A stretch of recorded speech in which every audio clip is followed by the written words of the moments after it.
অনেক কষ্ট। এই যে রোদের মধ্যে কাজ করতেছি, অনেক কষ্ট।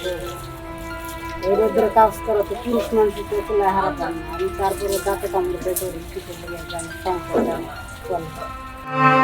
সূর্য ওঠার আগেই শুরু হয় তাদের সংগ্রাম। কাঁধে ঝুড়ি আর পিঠে জীবনের ভার নিয়ে তুরাগ পাড়ে লড়াই করে চলেছেন শত শত শ্রমিক। রাজধানীর তুরাগ নদীর তীরে শত শত শ্রমিক প্রতিদিন বালু নামিয়ে গড়ে তুলেছেন শহরের স্বপ্ন। অথচ নিজেদের জীবনে নেই কোনো স্বস্তি, নেই নিশ্চয়তা। নদীর ধারে কথা হয় জেসমিনের সঙ্গে, বয়স 35-এর কোঠায়। সকাল থেকে বিকাল পর্যন্ত ট্রলার থেকে বালু নামান তিনি।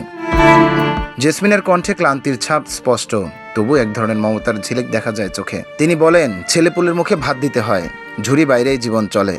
ঝড় রোদ বৃষ্টি কিছুই থামাতে পারে না তাকে। অনেক কষ্ট। এই যে রোদের মধ্যে কাজ করতেছি, অনেক কষ্ট। এই রোদের কাজ করা তো পুরুষ মানুষ তো চুলায় হারা পান না। আমি তারপরে দাঁতে কামড় দিয়ে করি, কিছু লেগে যায় সংসারটা চলে। স্বামী একলা কইরা ফুল পায় না, 5টা পোলাপান আছে। পোলাপানে পড়া আছে, লেখা আছে।